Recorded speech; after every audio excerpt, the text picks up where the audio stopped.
Hello everyone, I am Akshay, presenting alongside my teammates Sakshi, Shruti and Himani. Our project is a web crawling application hosted on Oracle VirtualBox, MySQL for reliable storage of crawl data, utilizing Redis for URL queuing and rapid data retrieval, and a responsive front-end interface designed to offer users a seamless and intuitive experience. Our decision to shift from a public cloud infrastructure to Oracle VirtualBox aligns with our operational goals and provides greater control over our hosting environment. Key features include efficient data processing with Redis and MySQL, a static user interface allowing tag based URL display upon selection of the tags, and scalability with VirtualBox. We're excited to showcase our seamless integration and demonstrate the capabilities of our web crawling solution. I now hand it over to Himani. Hello everyone. We are gonna show the crawler part of our project that we have built as a part of the search engine. This is the website that we are gonna crawl codes to scrape. As you can see on this website, there are codes listed with certain emotions. So this is the site that we are gonna crawl. Now, the second part that I'm going to show is the code of the crawler that we have built. So for that, we have two Python files. One is main.python and another one is spider.python. In the spider.python, what we are basically doing is that we are crawling the URL. If the page hasn't been crawled, we are extracting the content of the page and adding it to the queue. So otherwise, if the URL not found, then we are giving the error as key error. So that is what we are doing. And at last, we are updating the files.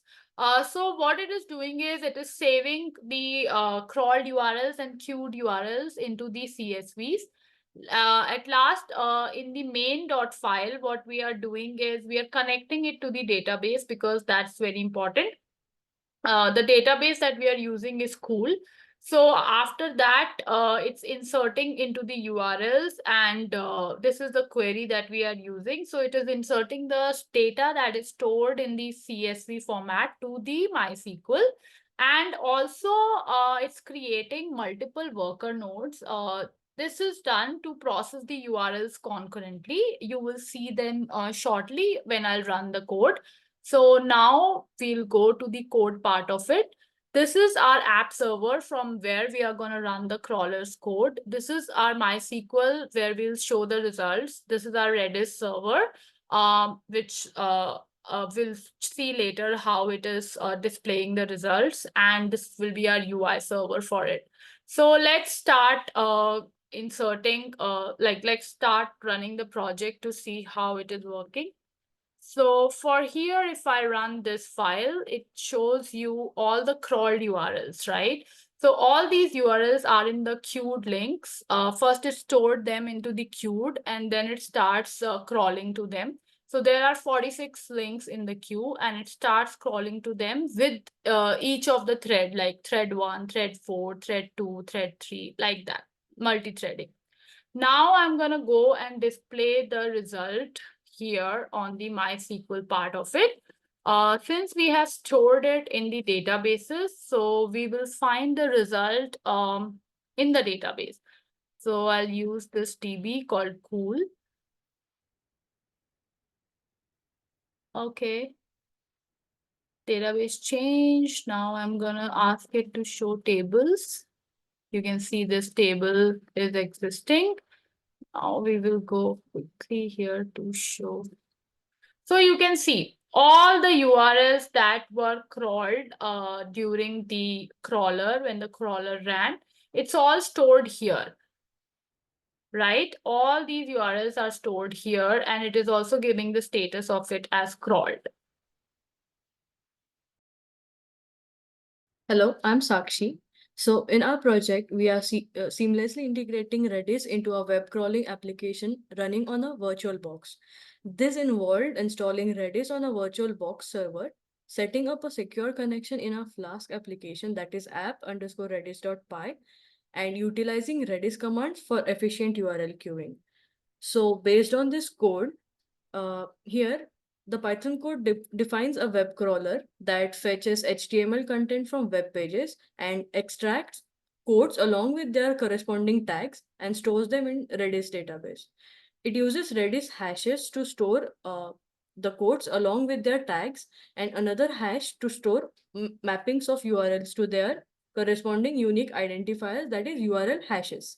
So the function the parse and store codes method extracts codes from their tags from HTML content, while the crawl page method retrieves HTML content from web pages and updates the Redis with extracted data.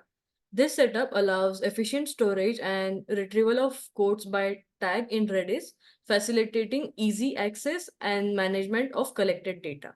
So we'll go to our Redis server terminal, and so once we run this main.py file, you can see that tag love, and we can find the codes based on the tag code that is tag which is love. Yeah. So moving forward, we will go to the Redis part and run the commands to see how it works. Here we get into the system. The next command will be get URL to ID hash. This command generates a unique ID for every URL that has been crawled.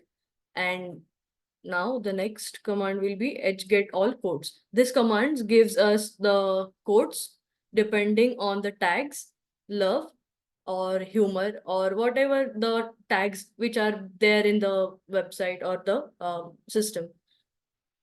Hi, this is Shruti, and I'm going to explain how we displayed our data from both the databases MySQL and Redis onto the UI. So we are using this script to display the data from our MySQL database onto the UI. This is the script that sets up a basic web application using Flask, a Python web framework. It establishes a connection to a MySQL database and creates a cursor to execute SQL queries. When we access the root URL, the script executes a SQL query to fetch the data from the specified table from the database. The fetched data is then passed to the template named indexmysql.html, which renders an HTML table where each row represents a record from the database. Finally, the Flask app runs in the debug mode, allowing easy debugging and serves the application on a local host.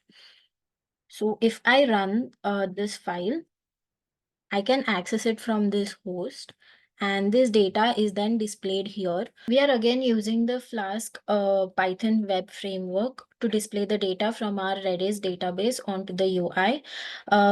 Here in this Flask script, this script first connects to the Redis database and defines three routes. The first one displays URLs with their hash values. The second route, that is for codes, it displays all the codes without any filter. The third route is codes and key, which applies a filter and it displays the filter codes based on a specific key.